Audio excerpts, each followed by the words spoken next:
उसके भोलेनाथ हैं। शायद यही वजह है कि भूत और प्रेतों को भी भोलेनाथ अपनी शरण में रखते हैं। लेकिन क्या आपको पता है कि वे अपने गले में नाग, जटा में गंगा, सिर पर चंद्रमा और हाथ में त्रिशूल डमरू क्यों धारण करते हैं? तो आइए पुरानी कथाओं में वर्णित इन रहस्यों से पर्दा उठाते हैं। नमस्कार, स्वागत है आपका एक बार फिर हमारे चैनल धार्मिक राह में। तो वीडियो को शुरू करने से पहले अगर आपने अभी तक हमारे चैनल को सब्सक्राइब नहीं किया है तो चैनल को सब्सक्राइब करके बेल आइकन के बटन को प्रेस कीजिएगा और कमेंट बॉक्स में हर हर महादेव जरूर लिखिएगा। पहला, गंगा।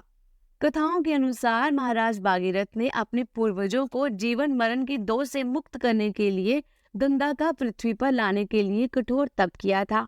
इससे माँ गंगा प्रसन्न हुई और वह पृथ्वी पर आने को तैयार हो गई, परंतु उन्होंने भागीरथ से कहा कि उनका वेग पृथ्वी सहन नहीं कर पाएगी और रसातल में चली जाएगी।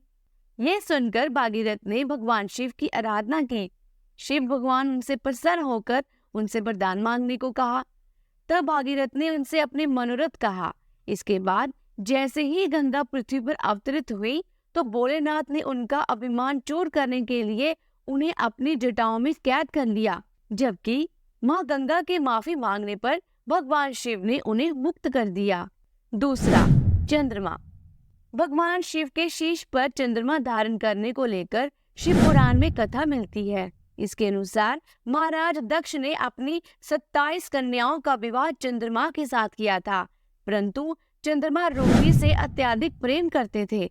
दक्ष की पुत्रियों ने इसकी शिकायत की। तब दक्ष ने चंद्रमा को क्षय रोग से ग्रस्त होने का श्राप दे दिया। इससे बचने के लिए चंद्रमा ने भगवान शिव की पूजा की।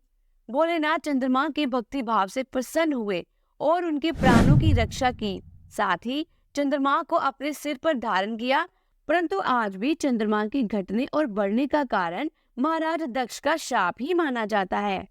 तीसरा, त्रिशूल। पुरानी कथाओं के अनुसार भोलेनाथ के हाथों में त्रिशूल का जिक्र सृष्टि के आरंभ से ही मिलता है।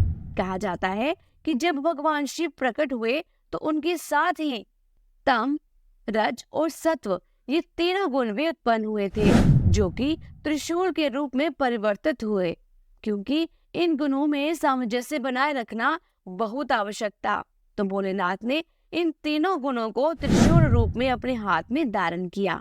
चौथा, डमरू। पुरानी कथाओं के अनुसार भगवान शिव ने जिस तरह से सृष्टि में सामंजस्य बनाए रखने के लिए तम, रज और सत्व गुण को त्रिशूल रूप में धारण किया था, ठीक उसी प्रकार सृष्टि के संतुलन के लिए उन्होंने डमरू धारण किया था। कहते हैं कि जब देवी सरस्वती का प्राकट्य हुआ तो उन्होंने वीणा के स्वरों से सृष्टि में ध्वनि का संचार किया, परंतु कहा जाता है कि वह ध्वनि सुर और संगीतहीन थी। तब भोलेनाथ ने नृत्य किया और 14 बार डमरू बजाया। मान्यता है कि डमरू की उस ध्वनि से ही संगीत के धुन और ताल का जन्म हुआ। डमरू को ब्रह्मदेव का भी स्वरूप माना जाता है। पांचवा, नागराज वासुकी। भोलेनाथ जी के गले में लिपटे हुए नाग को देखकर यकीनन आपके मन में भी ख्याल आता होगा कि आखिर क्यों भगवान शिव उसे अपने गले में स्थान देते हैं। पुरानी कथाओं के अनुसार नागराज वासुकी भगवान शिव के परम भक्त थे। वह सदैव ही उनकी भक्ति में लीन रहते थे। तभी सागर मंथन का कार्य शुरू हुआ। तब रस्सी का काम नागराज वासुकी ने किया। उनकी भक्ति को देखकर भोलेनाथ अत्यंत प्रसन्न हुए। उन्होंने वासुकी को उसे अपने गले से लिपटे रहने का वरदान दिया। इस तरह नागराज वासुकी अमर भी हो गए।